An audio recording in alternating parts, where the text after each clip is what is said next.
गया है। अब सारा खेला गड़बड़ कर दिया एक झटका में। बताओ, पूरे देशवा का नाम बदल दिए हैं।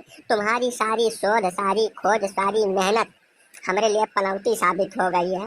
अब तुम हमको रास्ता बताओ जो हमको इख्तियार करना है। हाँ? सारा गठबंधन जितना मेहनत करके हम किया पूरे देश में घूम घूम कर, वो सब अब इंडिया से भारत हो गया है। कुछ बोलोगी, कुछ बताओगी हमको? तुम एकदम से साफ पनौती हो गई हो। जौने चीज पर हाथ धर देती हो बर्बाद हो जाता है, इतना जान लो। अब हम क्या करें? संसद के सामने बैठ के भेलपुरी बेचें? जौन रास्ता बताओ तो इख्तियार करें। हमको आइडिया नहीं है ना, हमको क्या, हमारे फरिश्ते भी ऐसा उम्मीद नहीं किए थे कि मोदी बाबा पूरे देश का नाम बदल के भारत कर देंगे। लाहरू इतनी मेहनत किए थे, गांधी इतनी मेहनत किए थे ये भारत को इंडिया बनाने में, और इंडिया से दोबारा भारत कर दिया। देखो, ये सब अप्रत्याशित है चीजें, अनएक्सपेक्टेड थ्योरी चलती है मोदी बाबा की। अब वही तो देखो, 5 दिन का सत्र बनाए हैं, उसमें क्या करते हैं। ये सब देखने के बाद इंडिया बनाना चाहिए था। पहले ढोल पीट के बहुत गड़बड़ किए हो तुम पप्पू। बादल देख के गगरी नहीं फोड़ी जाती है बेटा, बरसात होने का इंतजार करना चाहिए। अब हमको खुद ही नहीं समझ में आ रहा है कि हम क्या करें। वही रुपया पर जब फोटो न होती तब गांधी बाबा की शक्ल भी देखना लोग पसंद न करते है देश के अंदर। यदि गांधी नाम का तो तुम बिल्कुल अब प्रचार प्रसार करना छोड़ ही दो। वही नोट है एक, और कुछ नहीं बचा है। इतना बताए दे रहा हूँ तुमको। अभी गांधी नाव का बढ़ाना और चूरन दोनों बेकार है हमारे सब के लिए। अब कुछ दूसरा हटकर सोचना पड़ेगा।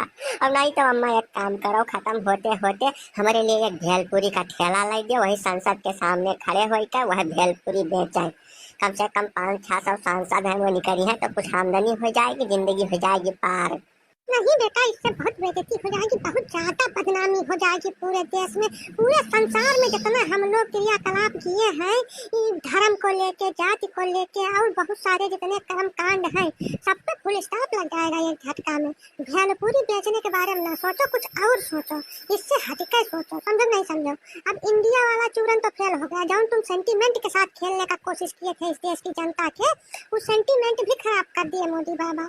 ये लाहरू का पैदा किया हुआ सेंटीमेंट था, इतना खतरनाक कि मतलब फेल होने का कोनो रास्ता ही नहीं था इसके। इसको भी वो लोग हजम कर गए बेटा। तो यही अब सेंटीमेंट तो कोनो खेल नहीं सकते हो, कुछ और सोचो, बिल्कुल हटकर, जिसका जनता के ऊपर डायरेक्ट प्रभाव पड़ा है। अरे नहीं भूरी काकी, भारत बनाने की हस्ती हैसियत किसकी है? सदियों से, हजारों लाखों वर्ष पूर्व से भारत ही रहा है। ये तो अंग्रेज आए, लाहरू और गांधी काका ये सब मिलकर भारत को इंडिया कर दिए थे। हम तो वही जो आदिकाल से इसका नाम था उसी को दोबारा से ऊपर कर दिए हैं, आगे कर दिए हैं। क्योंकि गुलामी का कौनो प्रतीक हम लोग के साथ में चलना नहीं चाह रहे हैं। समझो नहीं समझो?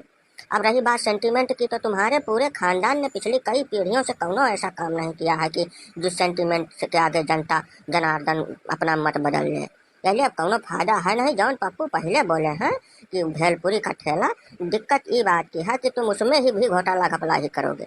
420 से बाज नहीं आओगे, काहे सो तुम्हारे खून में है बेटा।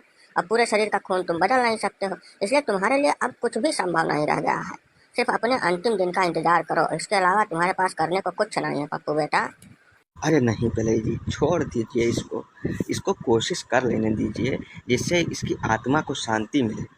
नहीं तो भटकता रहेगा भूत की तरह पूरे देश में। इसलिए इसको छोड़ जाने दो, प्रयास करने दो इसको। जितना प्रयास कर सकता है करने दो, हर एक स्तर पर जाकर प्रयास करने दो, ठीक है? कुछ करने मत इसको। किसी शरीफ आदमी को इतना जलील ना करो मोदी जी, इतना जलील ना करो हम लोगों को। अरे पप्पू, तुम्हारी हरकतें जलालत वाली हैं। पूछो अपनी अम्मा से, पीछे खड़ी है, कहूँ दूर जाना भी नहीं। पूछो क्या क्या कर्म करके यहाँ वो पहुँची हैं। बिना मतलब की बात तुम कर रहे हो। हम कौन होते हैं तुमको जलील करने वाले? अबे तुम्हारी हिस्ट्री खोल के रख दे तो तुम उसको देख नहीं पाओगे, सुन नहीं पाओगे अगर बोलना चालू कर देंगे। पहले मुँह मत खुलवाओ, प्रेम से जो कर रहे हो करते रहो। बस एक बात ध्यान रखा करो दिमाग के अंदर कि सेंटर में मोदी जी बैठे हैं, जिनके आगे तुम्हारा हाथ पैर मारना कुछ चल पाएगा नहीं। कोशिश करके देखते रहो।